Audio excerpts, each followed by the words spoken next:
Right, joining me now just to review the markets is Wikus Marais from StratAssist. As you well know, the markets in South Africa were closed yesterday because of the Women's Day public holiday, but that didn't stop the rest of the world from doing its business. And when the JSE closed on Friday at about 25,000 points, people were saying, wow, that's a 3-week steady streak for the JSE. It's a bull run, but can it be sustained? The market has been incredibly strong since about the middle of March. World markets up about 45%, JSE up about 35%. But the interesting thing is we're now talking about corrections in the bull market.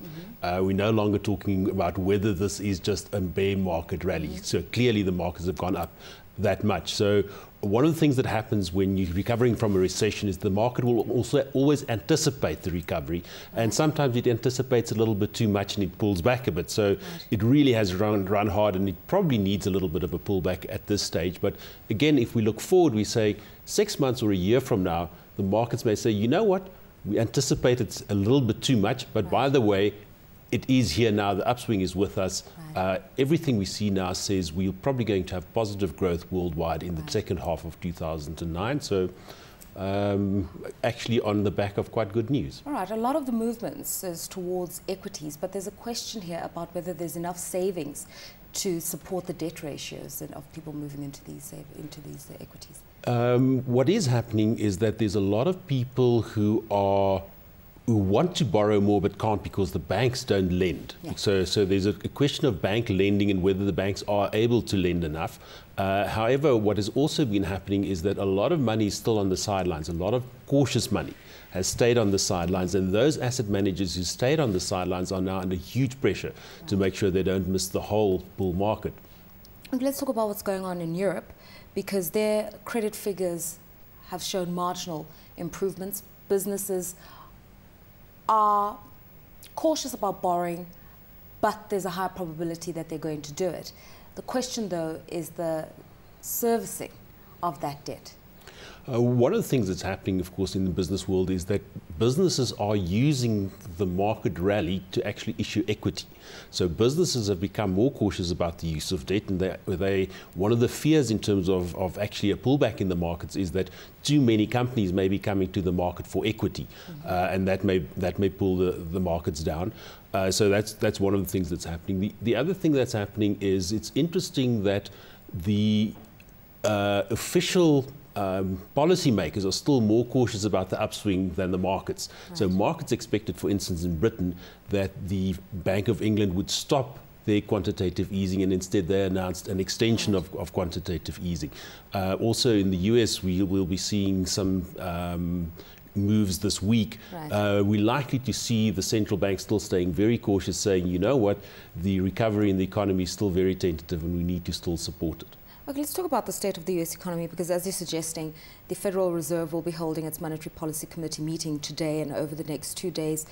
It's expected that interest rates will be kept at their various lowest rates, something like 3.2% right now. But there are broader factors at play, and there's the unemployment issue, there's the fact that the housing market hasn't properly recovered, there's the fact that banks aren't lending, and so there's a sense that you need a little bit more decisiveness. I think that in the US, interestingly enough, they're actually discussing whether another package of fiscal stimulus is needed. So again, in official circles, still quite a lot of worry about the upswing, whereas the markets are saying we're going to have quite a strong upswing over the next 2 or 3 years, otherwise we can't justify current prices. But what is happening in the US is we've seen indications that property prices are stabilizing, and that is an indication that banks might start to lend more, because remember, banks lend against security, and if they think the security will become worth less, they're very hesitant. And we're seeing something of the same thing in Britain. We're seeing a bottoming out of property prices, residential property prices. In the commercial space, which typically lags the residential space a little bit, the banks are still taking strain on some of their property exposure. But on the residential side, things seem to be stabilizing. So with very low interest rates and maybe a slight rise in property prices, banks should gain some confidence. All right. Now, obviously, our local markets were closed, but generally we've seen interesting company news, which generally has bolstered the markets, but not such good news for a company, Uranium Q2, which reported wider second quarter losses, and that's largely due to write-offs, especially in its Dominion operation here in Southern Africa. But basically, what's happening within the uranium earning sector? Well, I think if you look at Uranium 1 specifically, they've got very large exposure in Kazakhstan, which is really the place for uranium in the world. And then, of course, they've got large South African exposure. Uranium, of course, is an energy-related play, and one of the big ways to reduce greenhouse gases is to go with nuclear energy. And if you go with nuclear energy, there hasn't been enough uranium mining, nuclear exploration for a long time. So there's quite a strong sense that uranium prices should be a lot better than they've been. But maybe those expectations were overdone with the oil price at $150, etc. So I think some write-downs in a place like Uranium 1 to be expected. But the uranium market should, in principle, be quite strong over the next 5 to 10 years, because there will be huge pressure to reduce greenhouse gases. And the easiest, most dependable way to do that is through nuclear energy. Okay, and so other commodities, what do you make of gold and how it's been improving lately? Gold has been very interesting in terms of the commodities, in the sense that it hasn't quite followed other commodities. When other commodity prices collapsed at the beginning of the year, gold was quite strong because it is seen as a hedge against uncertainty. Whereas as the uncertainty is reducing, gold should be coming back a little bit, and it hasn't improved as much as the other commodities. But if we were to see another bit of a hiccup, a bit of uncertainty coming into the market at this level, then gold could very well cross the $1,000 mark again.